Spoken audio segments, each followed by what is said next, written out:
নমস্কার বন্ধুরা। কিছু মানুষ মনুস্মৃতির সঠিক অধ্যয়ন না করে মনুকে এবং তার আদর্শকে গালাগালি করছে এবং ভুলভাল তথ্য সমাজে ছড়িয়ে দিচ্ছে। তো বন্ধুরা, আজকে একটি গুরুত্বপূর্ণ অংশ নিয়ে আমি চলে এসেছি আপনাদের কাছে। তার আগে পর্যন্ত যারা আমার চ্যানেল নতুন চ্যানেল অবশ্যই সাবস্ক্রাইব করবেন, যদি ভিডিওটি ভালো লাগে অবশ্য লাইক করবেন। বন্ধুরা, অনেকেই বলে যে মনুস্মৃতি নাকি ব্রাহ্মণদের গ্রন্থ, মনুবাদ নাকি ব্রাহ্মণবাদ, এরকম অনেকেই অপপ্রচার চালাচ্ছে। কিন্তু আসলে একদম নয়। মনু আসলে ক্ষত্রিয় ছিলেন এবং তিনি যাতে সনাতন সমাজ ঠিক করে চলে বা সনাতন সমাজ ব্যবস্থায় সেই কাঠামো বজায় থাকে, সেজন্য তিনি তার আদর্শ এবং নীতি দিয়ে গেছিলেন। এখন অনেকে ভাবে যে মনুস্মৃতি শুধু ব্রাহ্মণদের জন্যই, না, মনুস্মৃতি আমাদের সকলেরই জন্যই। সমাজ ব্যবস্থা কিভাবে টিকে থাকবে তার জন্যই এই মনুস্মৃতি। এই মনুস্মৃতি আমাদের আদর্শ। তো বন্ধুরা, অনেকে ভাবে যে ব্রাহ্মণদেরকে প্রাধান্য দেওয়ার জন্য এই গ্রন্থ লেখা হয়েছিল। যদি ব্রাহ্মণদেরকে প্রাধান্য দেওয়ার জন্য লেখা হতো তাহলে ব্রাহ্মণরাই তো লিখতে পারতো এই গ্রন্থ। তাহলে কেন মনু মহারাজ লিখলো? মনু তো ক্ষত্রিয় ছিল। তো বন্ধুরা, এরকমই একটি অধ্যায় আপনাদেরকে আজকে আমি দেখাবো।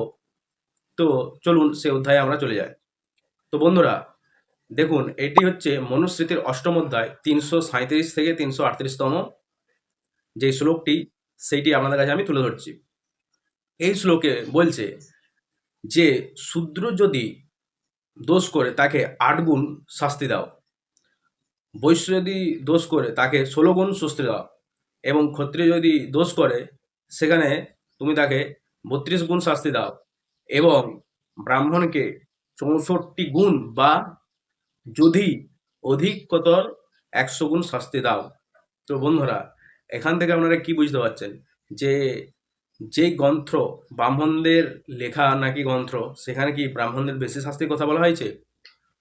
বন্ধুরা, এর যে তাৎপর্য হলো সেটি হলো যে শূদ্রদের কম শাস্তি ব্যবস্থা এখানে করা হয়েছে, কারণ শূদ্ররা কম জানে।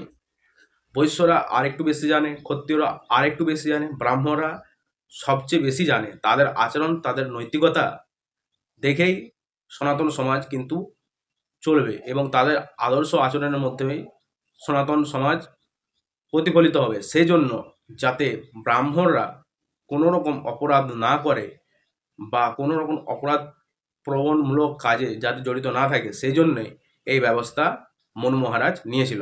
তো বন্ধুরা, আপনারা দেখতেই পাচ্ছেন যে মনুস্মৃতি কত ভালো গ্রন্থ এবং সনাতন সমাজ ব্যবস্থা চালানোর জন্য কত আদর্শমূলক গ্রন্থ। তো বন্ধুরা, যদি ভিডিওটি ভালো লাগে বেশি বেশি করে শেয়ার করে দেবেন। ধন্যবাদ।